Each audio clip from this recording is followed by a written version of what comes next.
Once again for staying with us here on Kivumbi 2022. We continue keeping you up to date, but of course staying with the main topic, the politics of coalitions.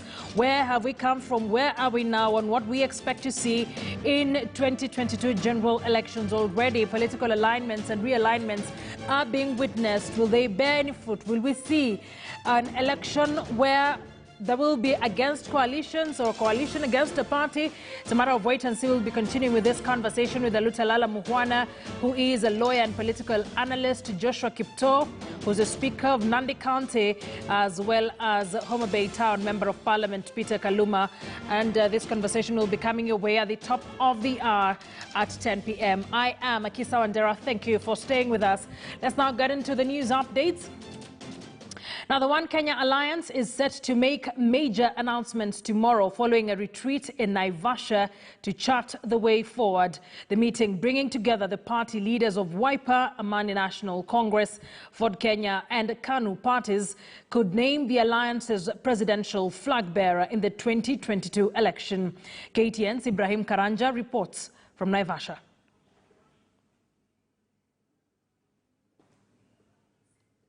Well, of course, that story is still being worked on, and in a bit we will be bringing you that report from Naivasha, even as we pay keen attention to what is likely to come out of that particular meeting that is currently happening in Naivasha. Reporter Ibrahim Karanja is currently working on that report, and he will be bringing us the latest updates. Now, let's take a look at something that my colleague Murimi Mwangi has worked on, the quest to form the One Kenya Alliance to face off with Deputy President William Ruto continues tomorrow as Wiper, ANC, Ford Kenya and KANU party leaders retreat to Naivasha for the final discussions on their 2022 election lineup.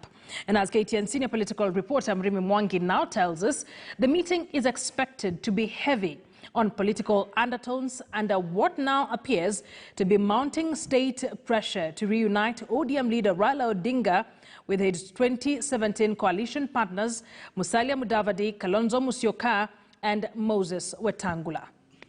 For 3 days, an 8-member technical committee has been meeting in Naivasha to craft the working formula of the One Kenya Alliance, preparing the agenda for the Tuesday retreat where ANC leader Musalia Mudavadi, Wiper's Kalonzo Musyoka, Ford Kenya's Moses Wetangula and KANU National Chairman Gideon Moi, together with their respective elected and nominated members of parliament, begin formal talks to coalition formation under the much-hyped One Kenya Alliance. It was agreed that before there is any launch, whether it's a manifesto, whether it's a program, whether it's a campaign tour, because that is also in the cards, a joint campaign tour, it was agreed that the parliamentary group of both houses, including those members of other political parties, including Jubilee, who are interested, are also invited. This retreat coming hot on the heels of President Uhuru Kenyatta's meeting last week, with Mudavadi, Kalonzo, Wetangula and Moi also attended by former Prime Minister Raila Odinga.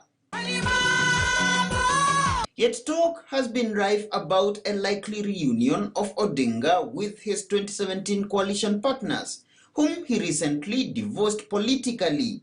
A grand scheme seen to have Kenyatta's blessings, in what insiders say is a push for the establishment of a coalition of national unity, bringing together all leaders supporting the Kenyatta-Odinga-led Building Bridges initiative, and anchored on the hope that the Court of Appeal will revive the recently nullified constitutional amendment push through the Building Bridges initiative. How do they bargain with the ODM brigade? I think that's the main thing. To suggest that maybe they have some more powerful approach to elect, to nominating a president from that OCA alone is a big mistake. And I don't think they can make that mistake. Raila Odinga coming on board is just coming one among equals. And he's not coming that automatically he's going to be the flag bearer. He has tried in 2013, we didn't get. 2017, we didn't get. Maybe it's the highest time we try another one. To demonstrate the seriousness of this coalition, the principals must agree on their candidate. so that the people who then don't get the first or second slot can go and explain to their communities or their backyards this decision, because it's a serious decision. Also expected to come up for debate are timelines on the formulation of a coalition agreement. A debate, insiders say, will also be tied to the question of whether the founding political parties would be undertaking solo or joint nomination of candidates for elective seats to avert internal competition at the polls. And is elected by the people. And with the retreat coming a few days to the Friday Court of Appeal ruling on the BBI, the Naivasha meeting presents an anxious moment in the One Kenya Alliance unity quest as the Kenyatta succession enters the home stretch. Murumi Mwangi, KTN News. And still on politics, at least 11 political parties